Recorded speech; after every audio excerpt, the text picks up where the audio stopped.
Israel Adesanya versus Alex Pereira. He beat Adesanya in kickboxing, then followed him to MMA and knocked him out again. But the final revenge? Just wait and see. This rivalry didn't start in the UFC. It started in Glory Kickboxing, where Alex Pereira handed Israel Adesanya not one, but two defeats. In the second fight, Pereira delivered a devastating left hook knockout, a moment that haunted Izzy for years. When Pereira signed with the UFC, fans wondered, would history repeat itself? It did. At UFC 281, Pereira once again walked Izzy down and landed another left hook in round 5, stealing the middleweight belt in the final moments of a fight Izzy was winning. It wasn't just a rivalry at that point, it was a curse. However, at UFC 287, Adesanya finally got his revenge. He played possum, baited the left hook, and landed a crushing overhand right that froze Pereira midair. Then, he fired another for good measure. Standing over Pereira's limp body, Izzy broke character and fired imaginary arrows into him, symbolizing every criticism, every doubt, every loss. I hope every one of you can feel this level of happiness one day, Adesanya said after reclaiming the belt. And just like that, the ghost was gone.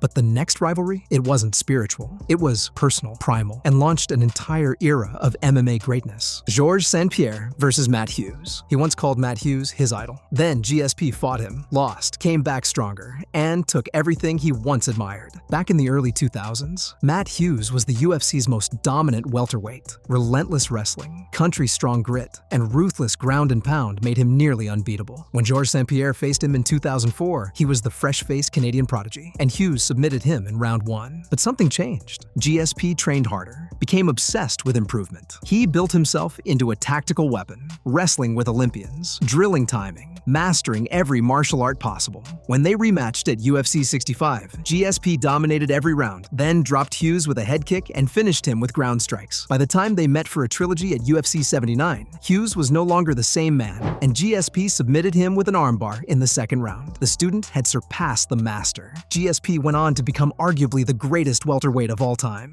"I'm not impressed by your performance," he famously told Hughes after another fight. A moment that turned respectful rivalry into icy tension. But up next is a rivalry that was never respectful, never quiet, and never clean. Two women, two armbar experts, one grudge that made MMA history. Ronda Rousey versus Miesha Tate. Even before they fought, they hated each other. And when they finally stepped into the cage, neither woman wanted it to go to decision. Ronda Rousey versus Miesha Tate wasn't just a fight. It was the UFC's first real women's blood feud, a rivalry so intense, it forced Dana White to create a division. At the time, White had famously said, "Women will never fight in the UFC." But Rousey's rise changed that, and it was Miesha Tate standing in her way. The beef started in Strikeforce. Ronda trash-talked her way into a title shot, saying she'd rip Miesha's arm off, and she nearly did. In their 2012 clash, Ronda broke Miesha's arm in round 1 with her now famous judo armbar, and Tate still refused to tap. Their rematch at UFC 168 was even more intense. It was the first time anyone had ever taken Ronda into the third round, but Ronda made her tap again. Same move, same result. Another armbar. What made this feud legendary wasn't just the fights. It was the ultimate fighter season they coached together. The glares, the insults, the behind-the-scenes tension. Even after the losses, Tate never backed down. And Ronda, she refused to ever shake her hand.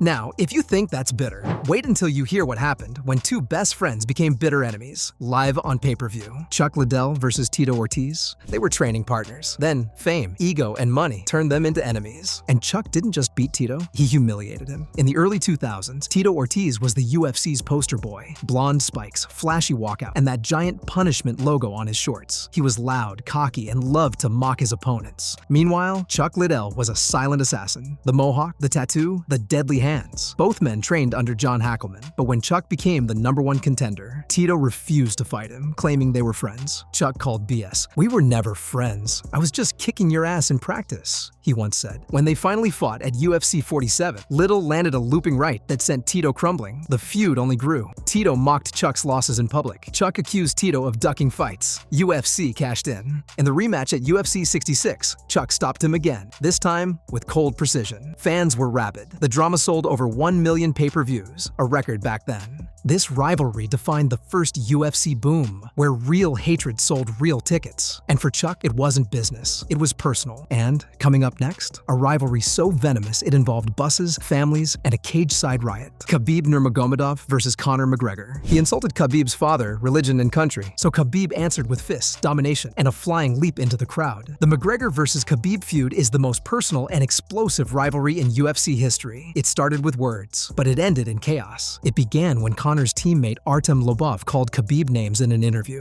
Khabib confronted him in a hotel hallway, slapped him. Days later, McGregor flew across the Atlantic, stormed Barclays Center, and threw a dolly through a bus window, injuring other fighters in the process. Dana White called it the most disgusting thing in UFC history. That set the tone for UFC 229. Conor unleashed a nuclear press conference, mocking Khabib's father, his wife, his manager, even his faith. He called Khabib a terrorist rat and a backward coward. In the cage, Khabib mauled him, wrestled him, slammed him, made him tap in round 4. But he wasn't done. Khabib leapt out of the cage and attacked McGregor's team in the crowd.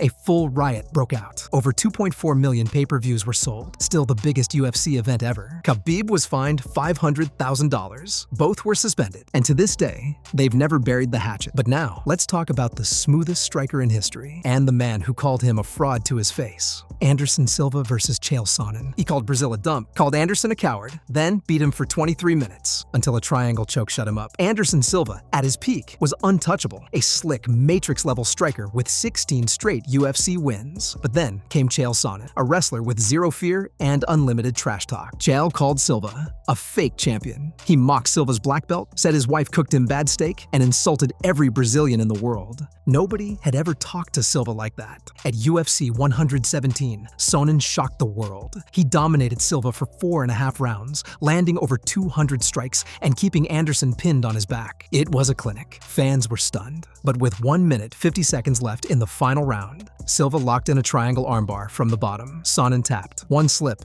and Anderson kept his title. The rematch at UFC 148 was built on pure venom. More insults, more pressure, more money. Silva didn't talk. He waited. And in the second round, he crushed Sonnen with a devastating knee to the chest and finished him. Silva never trash-talked back. He let the violence speak. Next up, a rivalry that began with admiration and ended with revenge in its purest form. Conor McGregor versus Nate Diaz. He took the fight on 11 days' notice. He shocked the world with a Stockton slap and a rear naked choke. When Rafael dos Anjos pulled out of UFC 196, the UFC scrambled. They needed someone, anyone, willing to face Conor McGregor on short notice. Enter Nate Diaz, a Stockton brawler with no filter, no fear, and a chin made of iron. At the press conference, Diaz didn't hold back. "You're taking everything I worked for, motherfucker." Conor laughed, but he wasn't ready. At UFC 196, Conor lit Diaz up in round 1, but by round 2, he was tired. Nate, bloodied but unfazed, landed a left hand that rocked Conor. Then, the infamous moment. "I'm not surprised, motherfuckers," Nate said after submitting McGregor via rear naked choke. The rematch at UFC 202 was all-out war. Conor dropped Nate 3 times. Nate never stopped coming. After 5 rounds of elbows, leg kicks, and pure grit, Conor edged out a majority decision. Their feud?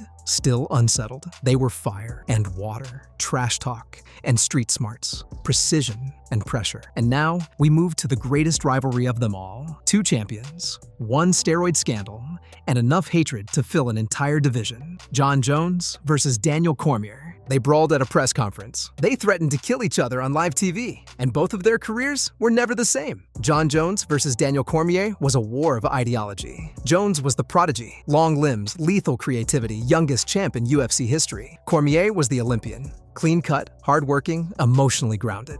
They met for the first time at UFC 182. Jones won a brutal decision, then hit the infamous crotch chop right in DC's face. In interviews, no filter. "Hey, pussy, are you still there?" Jones said on a hot mic. "If you spit in my face, I'd kill you," DC replied. Then came the rematch. UFC 214, Jones knocks out DC with a head kick, but days later, the win was overturned. Why? Jones tested positive for turinabol, an anabolic steroid. The belt was stripped. DC was reinstated. In the eyes of fans, one had skills, the other had class. And no one really won. Jon Jones later said, "I beat you after a weekend of cocaine." During a press scrum, Daniel Cormier retired heartbroken, but respected. Jon Jones returned, heavier, stronger, and still just as controversial. These rivalries made UFC unforgettable. Blood, ego, legacy, all on the line. If you crave more untold stories and fight chaos, subscribe now. The next war? You won't want to miss it.